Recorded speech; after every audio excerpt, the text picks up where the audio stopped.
You did everything right. You saved, you budgeted, you said no to things you wanted so you could protect your future.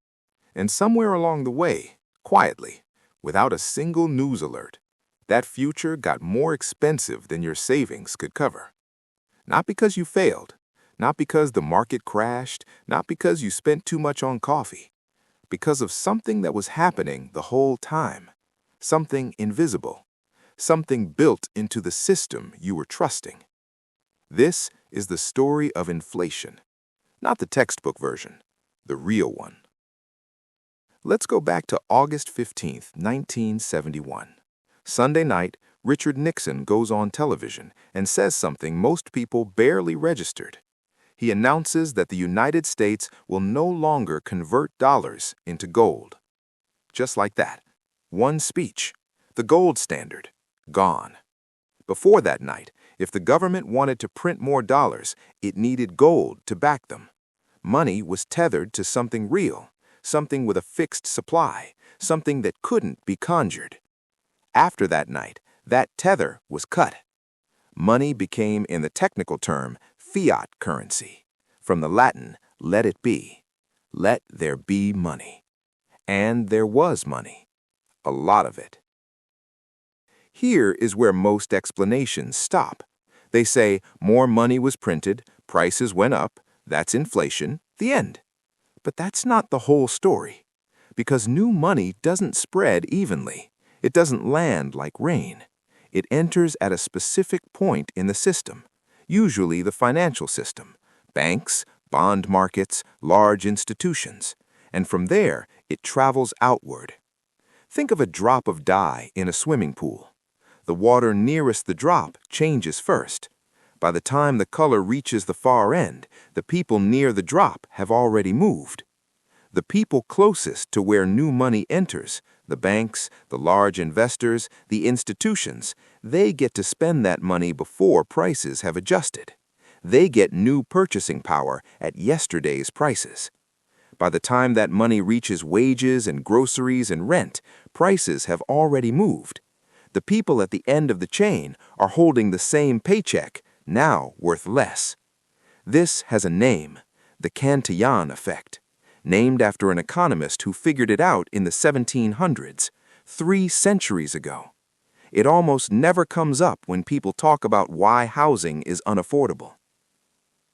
Now let's look at the numbers, because this is where the story stops being abstract. In 1980, the median home price in the United States was about $47,000. The median household income was about $21,000. A home cost roughly 2.5 times what a family earned in a year. Today, the median home price is around $420,000. The median income is around $80,000. A home costs more than 5 times the annual income. Same country, same dream, completely different math. What changed? Between 1980 and now, the total amount of money in circulation, what economists call M2, grew from about $1.6 trillion to over $21 trillion.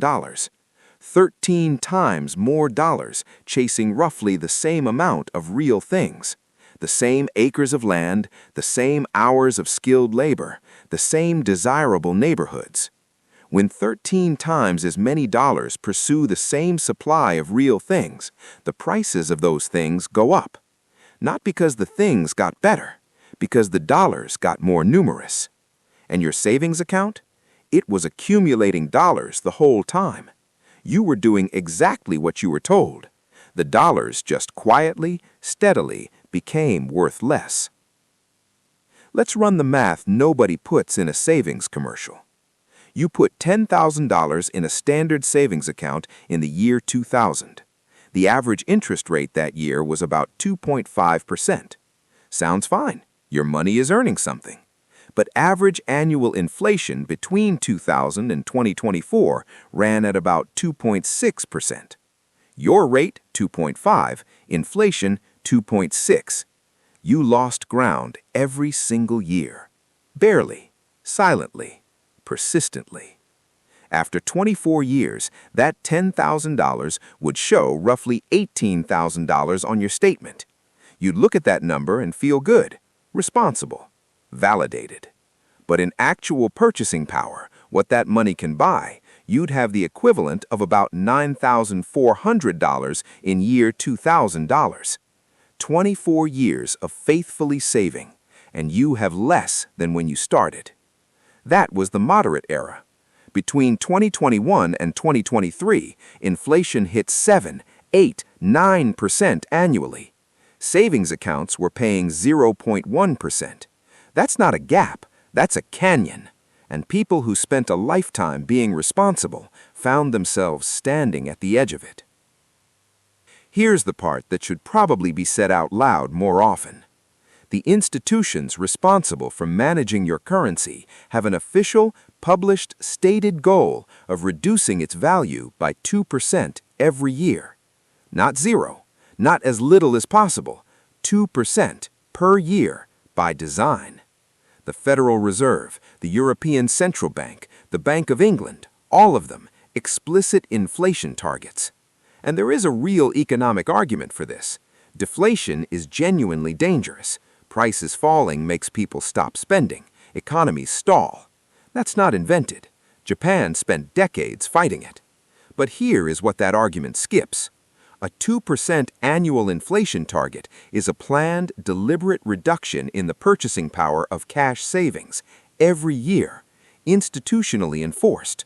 In 25 years at 2%, a dollar loses nearly half its purchasing power. You didn't lose a bet. You didn't make a mistake. You held the currency that the central bank was systematically devaluing, on schedule, as official policy. The house wasn't on fire. Someone was just slowly turning up the heat. Now, where does the value go? It doesn't disappear. It transfers. Specifically, it flows towards assets, things that are finite, things that can't be printed. Real estate, stocks, commodities, infrastructure, anything with a limited supply in a world with an expanding money supply. A house in a desirable city didn't become a better house over the past 20 years. It became a vessel for dollars that needed somewhere to be stored. The people who already owned assets saw their net worth expand, not because they worked harder or created more value, but because they were holding finite things in a world flooding with new dollars. The people still trying to save their way into ownership were running on a treadmill, and the treadmill was speeding up. This is the mechanism behind the wealth gap that everyone senses but struggles to articulate. It's not about effort. It's about what you already own when the money supply expands. And increasingly, what you own depends on when you were born and what your parents had. Here is the irony at the center of all of this. The conventional financial advice, save more, spend less, be patient, trust the process, was genuinely good advice in the world it was designed for. A world where currencies held their value, savings accounts paid real interest, and time rewarded discipline. That world started ending in 1971. The advice didn't update. The messaging from banks, from financial educators, from every television commercial about responsible money habits, it kept telling the same story. Save, wait, be good. And the system underneath that story had quietly changed its rules. Global debt is now $300 trillion. The U.S. federal debt alone exceeds $34 trillion. When debt reaches these levels, governments historically have three options: cut spending, default, or inflate. The first two are politically catastrophic. The third is slow, quiet, and most voters don't notice until it's already happened. The pressure toward continued currency debasement is not accidental. It's structural. It's built into the incentive architecture of every heavily indebted government on Earth. So here's the question at the end of all this. Not what you should do. That's a different conversation for a different video, and anyone selling you a simple answer to that question probably wants something from you. The question is simpler than that. If the purchasing power of money is designed to decline, If that is an explicit, documented, officially targeted policy outcome, then what exactly are you saving? When you set aside dollars for the future, are you storing value or are you storing a number? And when the number goes up but the value goes down, which one are you keeping track of? That question used to have an obvious answer. It's less obvious now.